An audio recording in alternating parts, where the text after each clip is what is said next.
what signs of autism did I face? नहीं, जो तुम अपने चाइल्डहुड से रिमेम्बर कर सकते हो, जो तुम्हें अब देख के याद आ रहा है कि ओ माय गॉड मैं ऐसे करता था बिकॉज मैं ऑटिस्टिक हूँ. मतलब मैं बोल नहीं पाता था, और दूसरा था कि मैं दूसरों की तरह सोशलाइज नहीं कर पाता था बचपन में, बोल नहीं पाता था जिस तरह बाकी बच्चे बात कर पाते हैं, डिस्कस कर पाते हैं, ऐसे कुछ. ओके. और क्या था कि एक्सपीरियंस कैसे किया था, ये था कि मुझे एग्जैक्टली आइडिया नहीं कि सोशलाइज कैसे करते हैं, और मैं एम्प्टी हेडेड था, क्योंकि मुझे किसी ने सिखाया नहीं कि सोशलाइज कैसे करते हैं. सही है. और ज़्यादा मुझे क्या कहते हैं ट्रेनिंग की ज़रूरत थी कि सोशलाइज कैसे करते हैं, कन्वर्सेशन कैसे करते हैं, क्योंकि आम बच्चों की तरह मैं खुद सीख नहीं पा रहा था. Okay okay. अच्छा, नेक्स्ट क्वेश्चन ये है कि what kind of support did you get from your parents or your teachers जिससे तुम्हें बहुत बड़ा डिफरेंस पड़ा?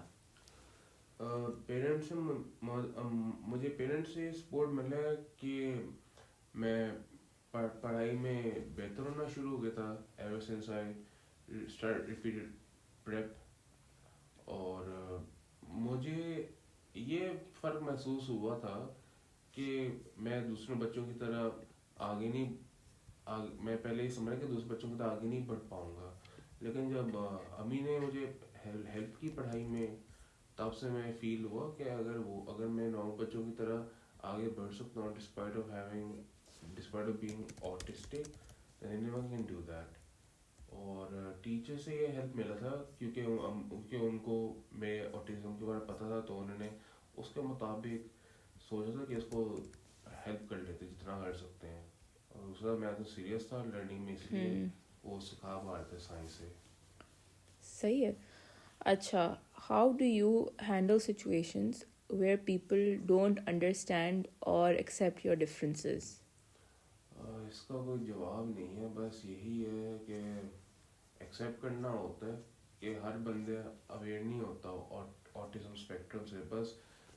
बस कोशिश करनी होती है कि उन नॉर्मल लोगों की तरह अंडरस्टैंड करें जितना कर सकते हैं, और उनको कन्विंस करने की ज़रूरत नहीं है कि मैं ऑटिज्म स्पेक्ट्रम हूँ, क्योंकि उनको नहीं पता what it feels like to be in our shoes.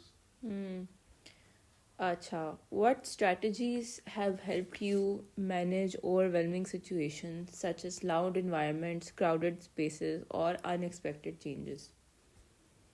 बस यही है कि मैं पेरेंट्स के साथ जाता हूँ बाहर, आप फैमिली के साथ, और तो इसलिए मैं एंजाइटी कम कंट्रोल नॉर्मल रहती है, वरना अकेला जाऊँगा तो फिर वो एंग्शियस फील करता हूँ कि मैं अकेला हूँ, पूरी दुनिया के साथ फैमिली है, दोस्त हैं, इसलिए मैं अजीब फील करता हूँ. और मैं फील बहुत ज़्यादा रश क्यों है, बहुत ज़्यादा शोर क्यों है, इसलिए मुझे रश आवर में मॉल जाना पसंद नहीं है, रिक्वायर्ड एरिया पसंद है. Okay, no worries. Acha, have you developed routines or habits that make your daily life easier for you? Any examples? Routine life तो कुछ खास नहीं है, बस ये है कि मैं रोज़ सुबह उठ के मैं रोज़ फिट्स की टाइम पे फिट्स की दवाई खाता हूँ, और और ऑफिस जाने से पहले नहाता हूँ, गेमिंग करता हूँ, फिर मैं ऑफिस के निकल जाता हूँ, वहाँ बैठ के काम करता हूँ. कभी कर पाता हूँ, कभी नहीं कर पाता. यही सिंपल रूटीन है, कोई ख़ास नहीं है कि मैं सुबह उठ के जिम जाके एक्सरसाइज कर रहा हूँ, फिर वहाँ से वापस आकर दफ्तर के लिए तैयारी होकर निकल गया. ठीक है, that's enough.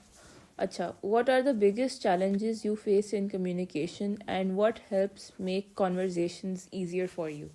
बिगेस्ट चैलेंज ये था कि क्योंकि मैंने बचपन में सोशलाइज करना सही तरह सोशलाइज करना नहीं सीखा था, इसलिए एडल्ट लाइफ में बहुत मुश्किल हो गया था. और ईजियर तब हुआ था जब मैंने थेरेपी लेना शुरू किया और अंडरस्टैंड करना शुरू किया कि जो मैं समझता हूँ जैसे मेरे साथ इशू होता है वो काफ़ी लोगों के साथ होता है, क्योंकि मैं अपने लाइफ में फंसा हुआ, इसलिए मुझे ऐसा लगता है कि मैं सिर्फ मेरे साथ ही सब कुछ इश्यूज होते हैं, बाकी लोगों के साथ नहीं होता. Okay. How do you explain your needs to others, such as asking for breaks or avoiding certain foods or needing clear instructions? जब मुझे किसी चीज़ बिल्कुल ना समझ आ रही मैं फ़ौरन बता देता हूँ, बार बार बताना आता हूँ, अगर बताना पड़े या अगर भूख लगे मैं खुद ही ले लेता हूँ यूजुअली, या मैं बता देता हूँ. Okay. ठीक है. How do you handle frustration or emotional overload, and what techniques help you calm down in stressful situations? Mostly negative thinking री इमेजिनेशन से. तो तुम फ्रस्ट्रेशन को नेगेटिव थिंकिंग और री इमेजिनेशन से हैंडल करते हो, मोस्टली और तुम काम डाउन करने के लिए क्या करते हो? बस वो जब मैं कोई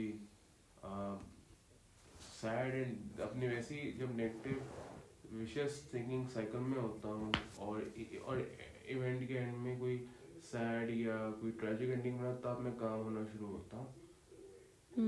Okay. What are some things people do that unintentionally makes socializing hard for you, and how can other people improve?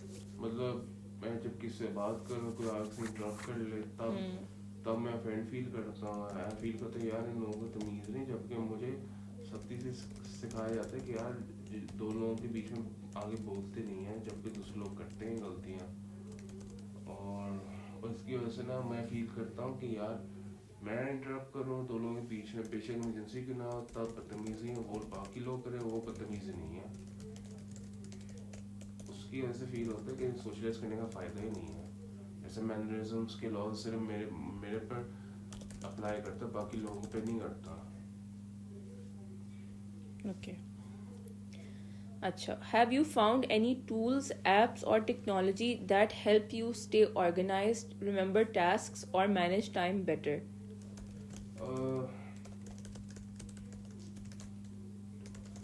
बस वो थेरेपिस्ट ने जो टाइम टेबल बनाने को कहा है वही मैं नोट पैड बनाता हूँ कि किस टाइम दफ्तर पहुँचा हूँ, किस टाइम पे क्या काम किए, किस और कितने टाइम के लिए ब्रेक लिए, और कितने बजे दफ्तर से फारिग होकर निकला हूँ. वही ऑर्गेनाइज करना सीखा है, बाकी तो मैं ख्यालों में गुमा रहता हूँ. सही है. अच्छा. What advice would you give autistic individuals who are struggling to make friends or maintaining relationships? ये है कि आप पहले थेरेपी लो कि क्या ऑटिस्टिक स्पेक्ट्रम डिफ़िकल्टी है, डिसेबिलिटी है, लेकिन उसको डेथ सेंटेंस नहीं समझना चाहिए जिस तरह मैं समझता हूँ. और ये है कि एक्सेप्ट करो कि आप सबसे डिफरेंट हो, और किसी को बता नहीं सकते कि मैं ऑटिस्टिक हूँ, ये वो हूँ. बेशक लोग आपको वियर्ड बोलें, एलियन अजीब तरीन शख्स बोलें, बस अपने आप को एक्सेप्ट करो, बेशक एक्सेप्ट ना करें, और आप कोशिश करो कि आप उनकी तरह सोशलाइज करो जितना कर सकते हो. मोस्टली अपनी तरीक़ों से करो, ताकि ना आप कॉम्फर्टेबल फील कर सको, और ये ना सोचो कि उनको अजीब लग रहा है या नहीं लग रहा, उनका मसला है. और आप जिस तरह से मसले का हल सोचते हो, ढूंढते हो, आप अप्रिशिएट करो. क्या पता हो कि वो सॉल्यूशन उनके काम में आ जाए या आपके काम में आ जाए, क्योंकि हर बंदे जो होते हैं ना दिमाग एक जैसा नहीं होता, हर बंदे की ब्रेन वायरिंग सेम नहीं होती, यूनिक होती है, स्पेशली ऑटिस्टिक लोगों की, क्योंकि वो हर बार आउट ऑफ द बॉक्स सोचते हैं जो आम बंदा बहुत रेयरली सोचता है. Okay. If you could tell parents of autistic children one important thing about raising and supporting their child, what would it be? कि डिफरेंट होना कोई जुर्म नहीं है, और अगर आम बच्चों की तरह हम आम बच्चों की तरह खेलते नहीं हैं, सोचते नहीं हैं, बात नहीं करते, तो बहुत बड़ा जुर्म नहीं है. अगर आम बच्चों की तरह हम तेज से लर्न नहीं कर पाते या स्लोली लर्न कर पाते हैं, तो वो भी गलत नहीं है, क्योंकि हर मखलूक जो है वो डिफरेंट गॉड ने डिफरेंट बनाया होता है, जस्ट टू प्रूव कि दुनिया में हर किस्म के लोग आते हैं और आ सकते हैं. Okay. What has helped you become more independent, and what skills do you think autistic people should focus on for a better quality of life? बस ये है कि अपने आप पर वो मतलब उन लोगों से एडवाइस ले जो उनकी रिस्पेक्ट करते हैं, उनको एक्सेप्ट करते कि वो ऑटिस्टिक हैं, और उनको कन्विंस कर सकें कि जो आप समझते हैं कि सिर्फ आपके साथ ही मसला होता है, सिर्फ आपके साथ ही लोग के साथ होता है, और अपने ख्यालों में घूमना नहीं चाहिए और थेरेपी लेना चाहिए, स्पेशली वो थेरेपिस्ट जो आपको अपने रिलेटिव की तरह ट्रीट कर सकें और आपके बुरे वक्त में हेल्प कर सकें, कंसोल कर सकें। और पेरेंट्स और उन चंद दोस्त और उन लोगों के साथ उन लोगों के साथ मसले शेयर करें जिनका 100% पता है कि वो हमें मॉक नहीं करेंगे just because we have understanding and difficulty. और मैनी फेक फ्रेंड्स से बेहतर है कि आप चंद अच्छे दोस्त रखो Hmm. जो आपके हर बड़े काम में आ सकें। और उनका ये फ़ायदा होता है कि आपको एंग्जाइटी टेंशन नहीं होती कि वो आपको मजाक उड़ाएंगे, क्योंकि दुनिया में मदद करने वाले कम होते हैं और मजाक उड़ाने वाले ज़्यादा होते हैं based on experience. Hmm. Okay. Last question. What changes would you like to see in Pakistan to make life easier and more inclusive for autistic individuals? ये हो सकता है कि प्री स्कूल से एंड तक ऑटिज्म का अवेयरनेस फैलाना चाहिए हर क्लास में, Hmm. ताकि उनको बुली ना किया जाए, उनको एक्सेप्ट किया जाए कि यार ये जो लोग नॉर्मल लोगों की तरह सोचते नहीं है, काम नहीं करते, मतलब नहीं कि यूजलेस, मतलब है कि ये किसी मुश्किल मुश्किल काम में भी आ सकते हैं जो मुल्क की एडवांसमेंट के लिए फ़ायदेमंद हो सकता है। जस्ट बिकॉज उनको लर्निंग डिफिकल्टी है, डिसेबिलिटी है या इनकॉग्निटिव इश्यूज, इट डजंट मीन कि हमारा राइट है कि हम उनको तंग करें, छेड़छाड़ी करें। जितना ट्रांसजेंडर को एक्सेप्टेंस देना चाहिए उतना इनको भी देना चाहिए, ताकि ये माशरे में काम आ सकें, इनको लाइबिलिटी की तरह लॉकडाउन अपॉन ना किया जाए। Okay. So that's it. Salman, जब आप छोटे थे, आपकी स्पीच नहीं थी, तो नॉन वर्बल थे आप, तो आपको स्पीच थेरेपिस्ट जो है वो आपके साथ डिफरेंट करती थी, स्ट्रैटेजीज़ यूज़ करती थी। एक उसमें होती थी पॉजिटिव रीइंफोर्समेंट, जिसमें जब आप कोई काम सही करते थे या कोई ऑब्जेक्ट का नाम सही बताते थे तो वो आपको रिवॉर्ड करती थी, कोई आपकी कैंडी या कोई चॉकलेट या कोई चिप्स आपको एज अ गिफ्ट देती थी for doing the work correct. तो do you remember that? And how did you feel about it? मुझे बहुत ज़्यादा याद नहीं है क्योंकि मैं बचपन से अच्छी चीज़ें याद है। बस मुझे इतना पता है कि मुझे वो अवार्ड देती थी जब भी मैं टास्क पूरा करता था उनके मुताबिक, और जब मैं नहीं करता था या रिफ्यूज़ कर रहा था वो मुझे कॉर्नर पे बिठाती थी, या वो मुझे ये कहती थी कि आप ये काम नहीं किया तो आपको नहीं मिलेगा, अगर करोगे तो मिलेगा।